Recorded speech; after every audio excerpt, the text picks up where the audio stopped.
Salut, j'espère que vous allez bien.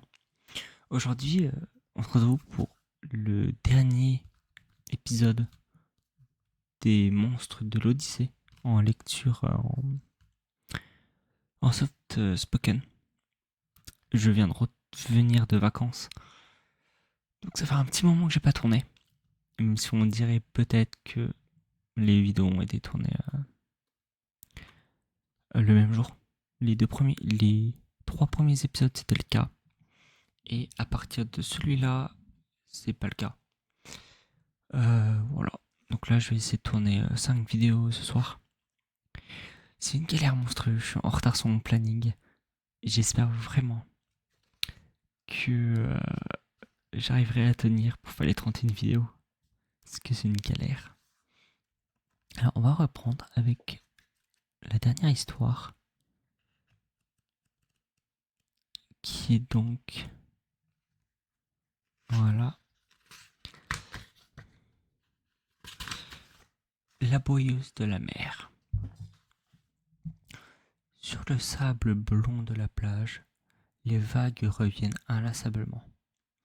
Elles déposent sur le rivage des mèches d'écume qui s'évaporent peu à peu. Scylla se baisse, trempe ses doigts dans cette mousse légère, rit quand une vague vient l'éclabousser. C'est la fin de la journée, et ses amis, les Néréides, ont regagné le palais de leur père, dissimulé sous les eaux. Elles ont passé l'après-midi à rire et à se raconter des histoires. Et le silence de la plage est étrange après tous ces bavardages. Étrange et pas désagréable. Scylla se redresse. La jeune nymphe va rentrer chez... La jeune nymphe va rentrer elle aussi, mais doucement. En chemin, elle se baignera ou s'attardera dans la fraîcheur d'une grotte. Elle s'éloigne d'un pas léger, respirant à plein poumon la brise matinale. Scylla se croit seule, mais elle ne l'est pas. Depuis l'océan, un regard est posé sur elle. C'est celui de Glaucos. Il est dissimulé dans les vagues, captivé par la jeune fille, qu'elle est belle. Scylla marche le long de la plage et Glaucos la suit en nageant. Osera-t-il l'aborder? Il ne sait pas. Il a peur de l'effrayer. Petit à petit, il se raisonne. Il n'est pas si moche après tout.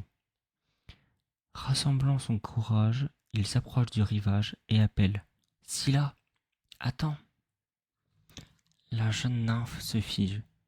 Elle qui se croyait seule, elle scrute la mer. Cette voix n'est pas celle de l'une de ses amies. À qui appartient-elle? Elle aperçoit une forme sombre et la peur serre son ventre. Elle sait que la mer cache des créatures monstrueuses et parfois dangereuses. Instinctivement, elle se met à courir, s'éloigne des vagues et gagne une prairie qui grimpe à l'assaut d'une colline. Derrière elle, la voix répète. Scylla, attends, je ne te veux pas de mal. Ce n'est qu'au sommet de la colline que la jeune nymphe s'arrête, à bout de souffle. Elle est à l'abri ici. Aucune créature marine ne viendra la chercher aussi haut. Elle se retourne et ses yeux s'écarquillent d'horreur. Son poursuivant est pire que tout ce qu'elle pouvait imaginer. Son visage envahi d'une barbe verte et gris, de la même couleur que ses cheveux et sans âge. Ses épaules sont larges, bien trop larges. Ses bras sont tout bleus. Quant à ses jambes, elles sont incurvées et portent une nageoire comme celle des poissons. Ne te fie pas aux apparences, crie la créature, restée au bord de l'eau. Je m'appelle Glaucos, et avant, je n'étais pas comme ça. Avant quoi? S'interroge Scylla. Glaucos lui apporte la réponse. J'étais un jeune homme de visage agréable, et mon corps était semblable à celui de tous les autres jeunes hommes. Scylla esquive un mouvement pour s'enfuir. Elle n'est pas sûre d'avoir envie d'entendre la suite. Quelque chose dans la voix de Glaucos la retient. Ne pars pas, écoute-moi au moins. J'étais pêcheur. Un jour, j'ai abordé sur une île que je ne connaissais pas. J'avais fait une pêche extraordinaire. Je me suis installé dans un pré au bord de la mer pour démêler mes filets et trier mes poissons. Et là, Glaucos laisse sa phrase en suspens et Scylla attend la suite, avec curiosité. Là, reprend Glaucos, quelque chose d'incroyable s'est produit. Quand mes poissons tombaient dans l'herbe, ils se mettaient à frétiller, reprenaient vie et hop, en quelques bonds, ils regagnaient la mer. Je regardais l'herbe, elle était comme n'importe quelle herbe, de n'importe quel pré. Pourtant, Glaucos marque une nouvelle pause avant d'enchaîner. J'ai arraché une poignée de brins et je l'ai portée à ma bouche. J'ai mordi l'herbe. Tu entends cela? C'est tout ce que j'ai fait. Et cela suffit. J'ai senti la mer m'appeler. Impossible de résister. J'ai plongé dans le flot, entraîné par une force incontrôlable. J'étais aspiré sous les profondeurs. Les dieux marins sont venus à ma rencontre et m'ont emmené. J'ai perdu connaissance. Quand je suis revenu à moi, j'étais comme tu me vois. Je suis un dieu à présent. Scylla, un dieu marin. Mais que m'importe si tu ne m'aimes pas?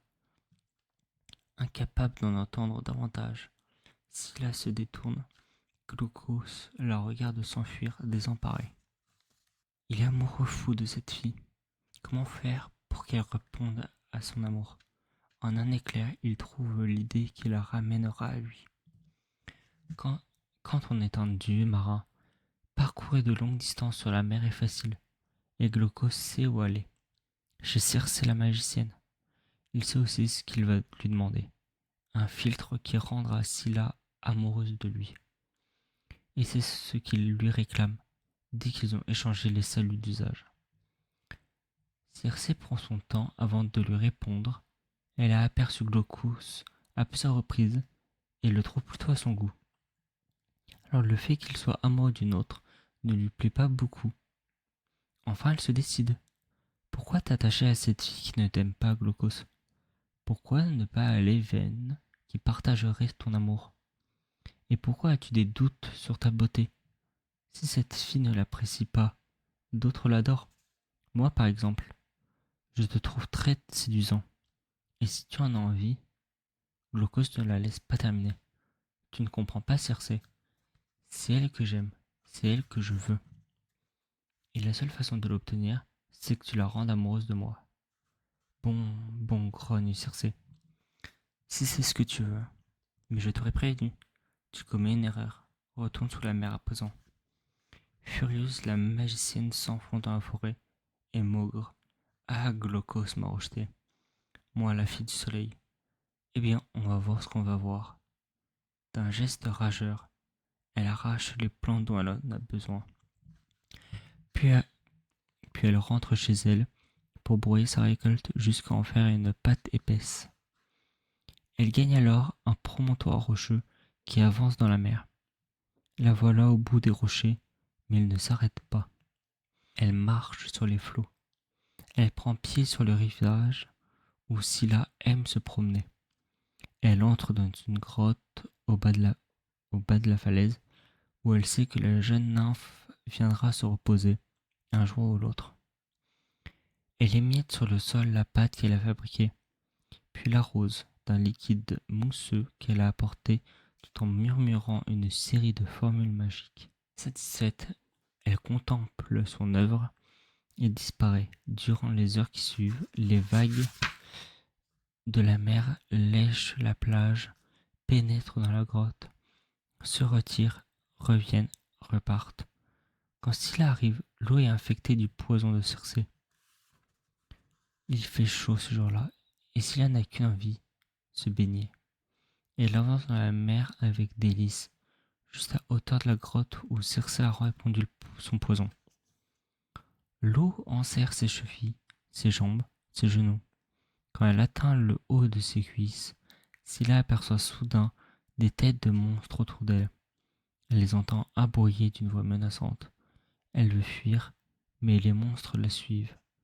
Ils ont des crocs luisants et des yeux terrifiants. La jeune nymphe se débat dans l'eau, mais les monstres sont après elle, et elle se sent si lourde, comme si des poids pesant venait d'être fixé sur ses membres. Elle cherche alors du regard ses pieds, ses jambes, ses cuisses. Il n'en reste rien. Le bas de son corps n'est plus celui d'une jeune fille. Elle possède à présent 12 pieds, mais ce ne sont pas vraiment des pieds, juste des moignons. Et ce n'est pas le pire, car elle est aussi dotée de 6 coups, chacun supportant une effroyable tête, avec 3 rangées de dents serrées et imbriquées, les unes dans les autres. Atterrée, elle contemple cette meute de têtes enragées qui crachent leur colère.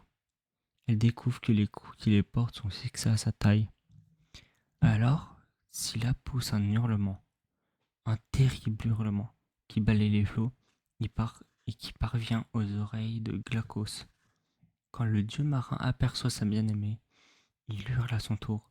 Il comprend que Circé, jalouse et furieuse d'avoir été repoussée, l'a trompée, et de la pire des façons. Non seulement Scylla ne l'aimera jamais, mais en plus, jamais elle ne retrouvera sa forme première, car on ne défait pas ce que la magicienne a voulu. Scylla l'a compris elle aussi. Elle pleure tandis que les têtes de chiens oscillant au bout de leurs longs coups ricanent de sa douleur.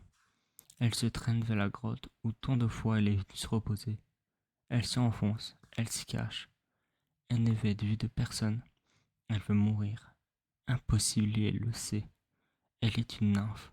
Elle est immortelle. Une fois la nuit tombée, elle décide de quitter la grotte où elle s'est réfugiée.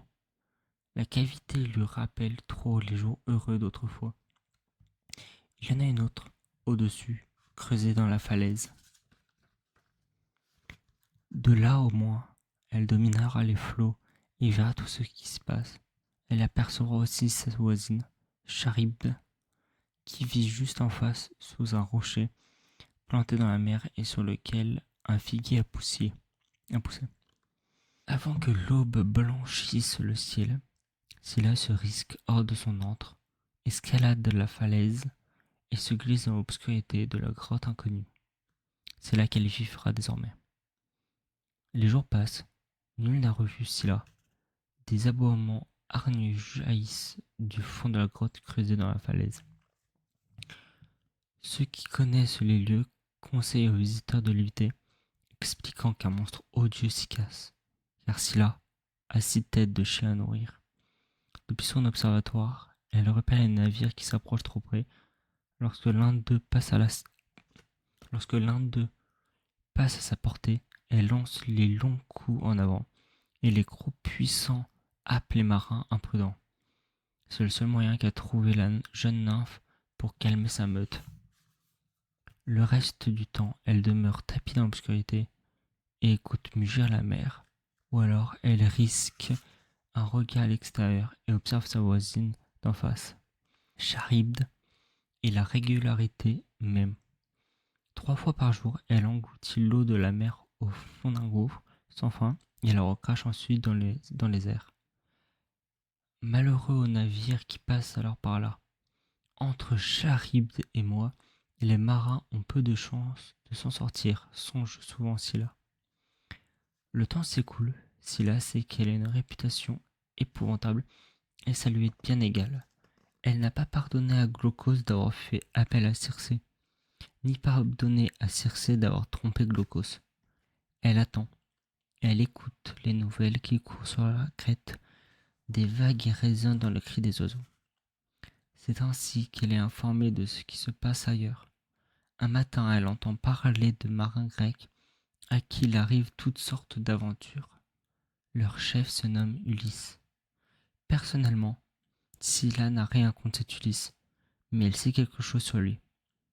Ulysse a séjourné chez Circé et la belle magicienne est amoureuse de lui. Le temps de la vengeance est venu. Quand le navire grec approche, Scylla est prête. Elle ne craint qu'une chose, que les marins essayent de l'éviter. Mais dans ce cas, ils devront affronter Charybde. Et Charybde a encore plus mauvaise réputation que Scylla.